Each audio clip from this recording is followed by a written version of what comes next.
વાર્તાનું નામ છે જેઠા દાદાની વાર્તા. નાનું એવું એક ગામ, એમાં બધાય માણસો અજડ. અજડ એટલે મૂર્ખ. અજડ એટલે મૂર્ખ. કોઈ કંઈ સમજે નહીં, કોઈ કંઈ સાંભળે નહીં,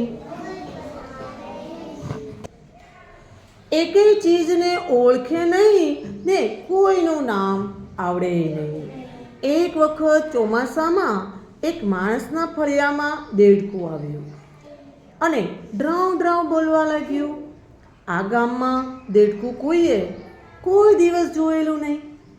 એટલે આખા ગામના માણસો એકઠા થયા અને વાંકા વળીને નીરખીને જોવા લાગ્યા. સૌને થયું કે આ જનાવર કયું હશે? કોઈ જ ઓળખી ન શક્યું. સૌ ગાવા લાગ્યા, આ જનાવર કેવું જી. હવે તમારે ખબર હોય તે કહેજો જી. ડ્રાઉ ડ્રાઉ એ બોલે જી. આ જનાવર કેવું જી. ખબર હોય એ કહેજો જી. એવામાં એક માણસ બોલ્યો, કાગડો હશે, કાગડો. થોડી વારમાં તો દેડકું કૂદતા કૂદતા ખાબોચિયા પાસે પહોંચ્યું. બધા આંખો ફાડીને જોવા લાગ્યા અને પછી સૌ બોલ્યા, ડ્રાઉ ડ્રાઉ એ બોલે જી. કૂદમ કૂદ ચાલે જી. આ જનાવર કેવું જી. ખબર હોય એ કહેજો જી. આ સાંભળી બીજો કહે, એ તો વાંદરો હશે, વાંદરો. ચોમાસું છે એટલે વગડામાંથી આવી ચડ્યો હશે. એવામાં દેડકાભાઈ ખાબોચિયામાં તરવા લાગ્યા અને બધાને આશ્ચર્ય થયું. આશ્ચર્ય એટલે નવાઈ લાગી અને સૌ બોલ્યા, ડ્રાઉ ડ્રાઉ એ બોલે જી. કૂદમ કૂદ કરે જી. કૂદમ કૂદ ચાલે જી.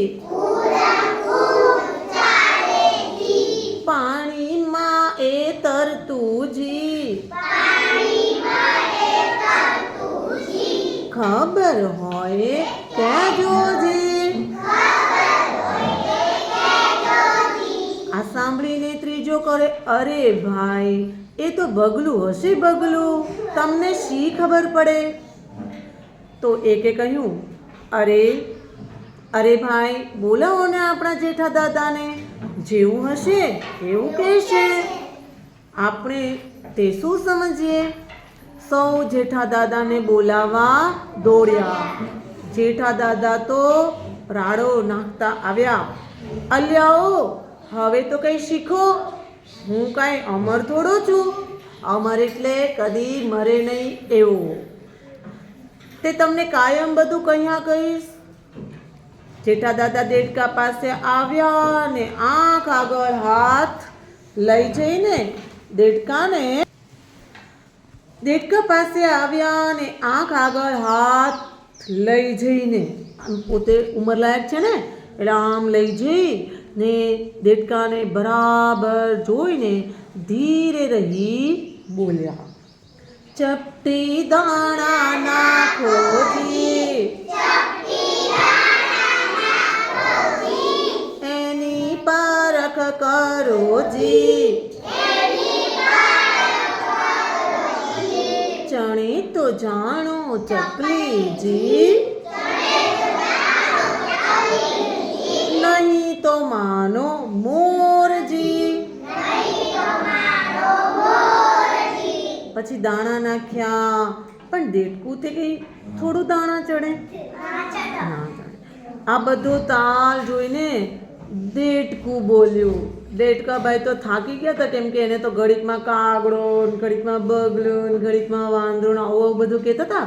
એટલે દેડકાભાઈને આવ્યો કંટાળો. એટલે દેડકાભાઈ બોલ્યા, હા કે ન રાખો જેઠાજી, તમે પડ્યા છો ખોટાજી.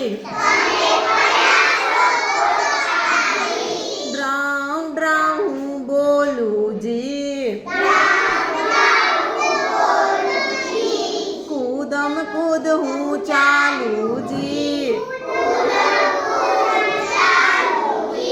પાણીમાં હું તરું જી,